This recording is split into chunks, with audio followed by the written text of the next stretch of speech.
Warren Buffett's Berkshire Hathaway spends $11 billion to buy an insurance company. How does that make sense? In the world of cryptocurrencies, in the world of buyouts, oil, all these things that are going on, out of everything that's going on in the world, insurance. So, what I'm going to do in this episode, we're going to go back to the annual letter that he wrote this year that came out in February of 2022. And we're going to see what did he say about insurance then? Why is he interested in insurance? And some key points he said. And then we're going to look at the acquisition that they just named and to see why they made it. But if you haven't done so already, ladies and gentlemen, if you already know what time it is, go ahead and make sure. Hit the subscribe button. Hit the bell icon. Hit that like, comment, and share button.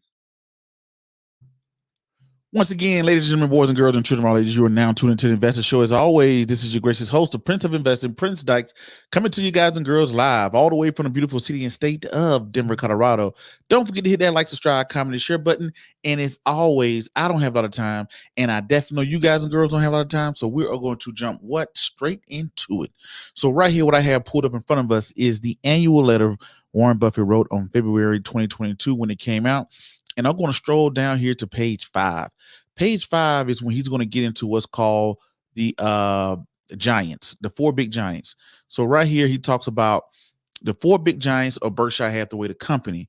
So he said, our 4 giants. He said, through Berkshire, our shareholders own many dozens of businesses. Some of these, in turn, have a collection of sub companies of their own.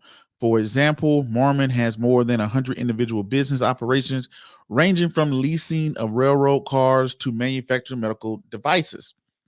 Nevertheless, operations of our big 4 companies account for a very large chunk of Berkshire's value. Leading this list is our cluster of insurance. Y'all hear that? The cluster of insurance. Berkshire ethically owns 100% of this group, where a massive float value we carry, a value we earlier described. This invested asset of the insurers are further enlarged by an extraordinary amount of capital we invest back to back up their promises. So, they have the money to pretty much back up insurance. So that's what he got to say about insurance. He said the insurance business is made to order for Berkshire Hathaway. Well, he said Berkshire, but I just said Berkshire Hathaway. The product will never be obsolete. Listen to these. The product would never be obsolete, and sales volume would generally increase along with both economical growth and inflation. Also, integrity and capital will forever be important. Our company can say we are well behaved. So right here, listen to the reasons why he said insurance is made for Berkshire. This we put in his annual letter. He said the product will never be obsolete. We will always have insurance no matter what happens in life. Number 2, sales volume would generally increase along with both economical growth and inflation. So he's saying that, hey, as the economy grows, so will the insurance business, and so as inflation grows, so will the insurance business, because the price of premiums can go up with inflation. And as the economy grows and we have more people, we got homeowners insurance, we got business insurance, you got property insurance, you got car insurance, you got job insurance, unemployment insurance, health insurance. You got all type of insurances out there. So this is what he said in the annual letter. So I read this annual letter here live on the show. So this acquisition that he makes when he puts $11 billion and buys out this insurance company kind of makes sense. So let's go over to here now. Let me share the screen here. And let's see what he did, the company that he purchased. Now, this is going to come from BerkshireHathaway.com. Again, that is BerkshireHathaway.com. Anybody out there can look this information up. You don't have to go and say, hey, I heard somebody say something. It is true. Right here, this goes to BerkshireHathaway.com, and you go to news release. Right? It says Berkshire Hathaway acquires Agilent. Hopefully I'm saying that company's name right. Agilent Corporation for $848.02 per share in an $11 billion transaction. All cash transaction provides a significant premium, deliver sustainability, and certain value for alignable stockholders.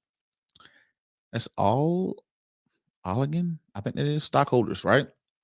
So strong strategic fit between Berkshire Hathaway and I'm just call them all so y'all know what the company is. So I want to mispronounce nothing, sound crazy throughout the whole podcast.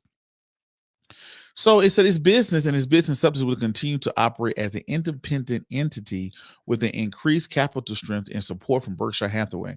So essentially, they bought all this company stocks for $348. And if I'm not mistaken, yeah, 300, no, $848.02. And they're saying that they're going to give them a bunch of capital and they're going to give them support from Berkshire Hathaway.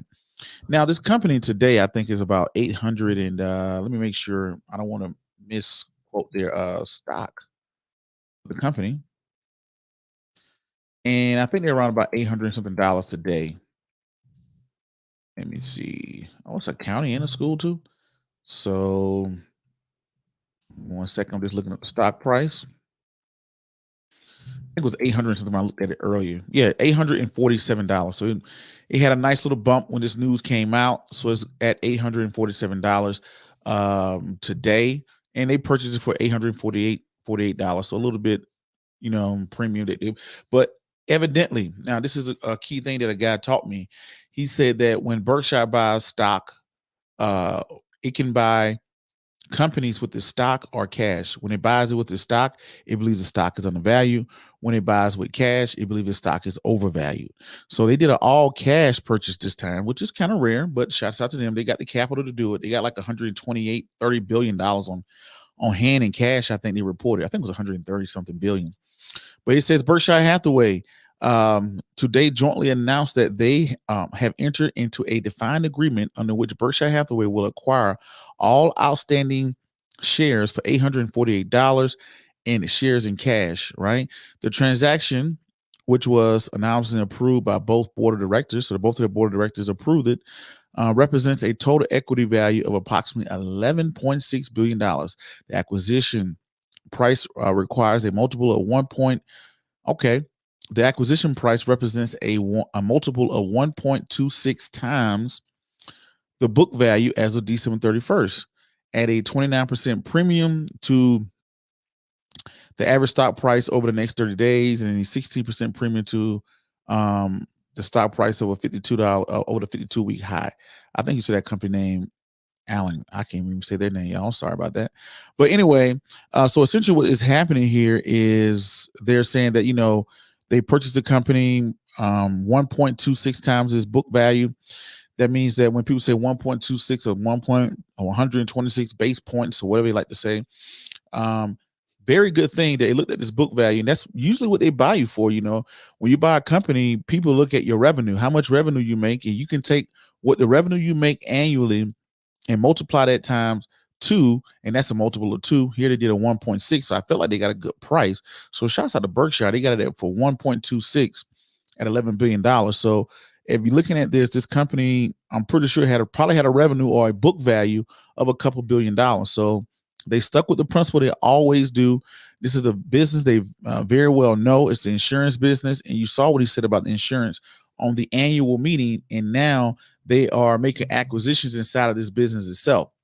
So very intriguing on what they decide to do and things like that. Let me see what y'all say in the comments here. Awesome name. I don't know who that is. Awesome name. What's going on? Awesome name. All right, let's see what you got to say. You say, evening, Prince Joe from Cincinnati. What's up, Joe from Cincinnati? What's up, Joe? What's going on, Joe? He says, Joe from Cincinnati, I want to my kids' book fair and thought, what great place for your series. Have you crossed planes at all? Planes. Okay. So I think he said he went to his kids' book fair and he was saying that, hey, I thought about your book series. Why it's not in this particular book, this book fair? Yes, of course it has definitely crossed my plans. I'm definitely constructing some plans to help get my book series. For people out there who don't know, I wrote a children's book series, 3 books in it. Wesley Learns to Invest, Wesley Learns About Credit, and Wesley Learns About Insurance, featuring NFL Hall of Famer Terrell Davis out here in Denver. This is a book series that I started probably about 8 years ago, something like that, with my son. My son name is Wesley.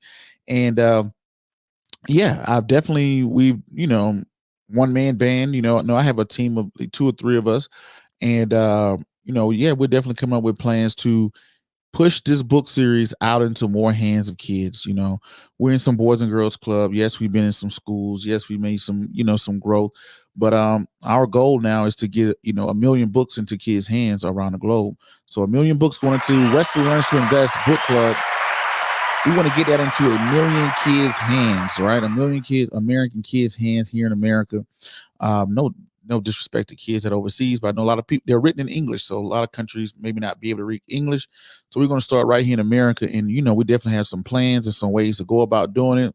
We're looking at doing a possible book drive for people who wants to see us spread and to get into many kids' hands as possible, taking the world of investing, credit, and insurance, putting on a kids level and introducing them.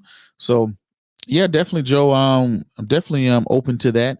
If you have a tie or a plug, anything like that, definitely shoot it over to me. We'll definitely look into it.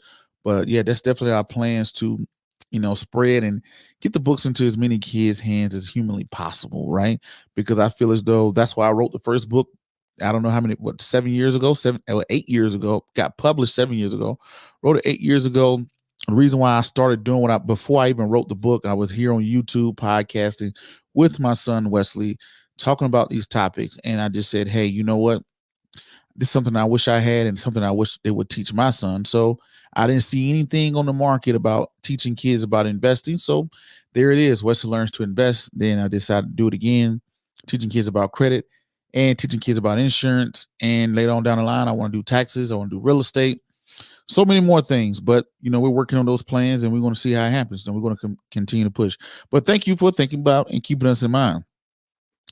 But ladies and gentlemen, this episode is, Berkshire Hathaway investing into insurance. And you can see the top 3 reasons why he brought up insurance. You saw in the annual meeting, he said it'll never go obsolete. It will grow when the economy grows. And also it grows when inflation grows as well. When inflation is sitting at 7.9%, and the insurance business is not hurting because they can just simply raise the premium because we got to have it. And as the economical growth happens, as businesses grow, as we have more, as the population grows, all of the good stuff like that, guess what? That's more business for insurance, and it'll never go obsolete because we'll always need insurance. So those are the 3 nuggets he put in his annual letter. So this acquisition does make sense because this is a cash flow. Every month we all pay insurance, right? We pay car insurance, we pay car insurance, homeowners insurance. I mean, insurance lists just go down: life insurance, health insurance, this insurance, business insurance. You can insure anything practically, and you can't escape from it in life. So it'll never be obsolete. And, those are 3 great points that he brought up. And he said he's been watching the company for 60 years. So this acquisition made sense. So right there on BerkshireHathaway.com, they made this announcement up under their press releases. And you can also go to, we reviewed the press release from BerkshireHathaway.com. And the other letter, you can go on BerkshireHathaway.com and go to the annual letter 2022 that was released in February, and go to page 5 where he talks about insurance, how it is a main artery to their business. So a bunch of money lands into the company every year.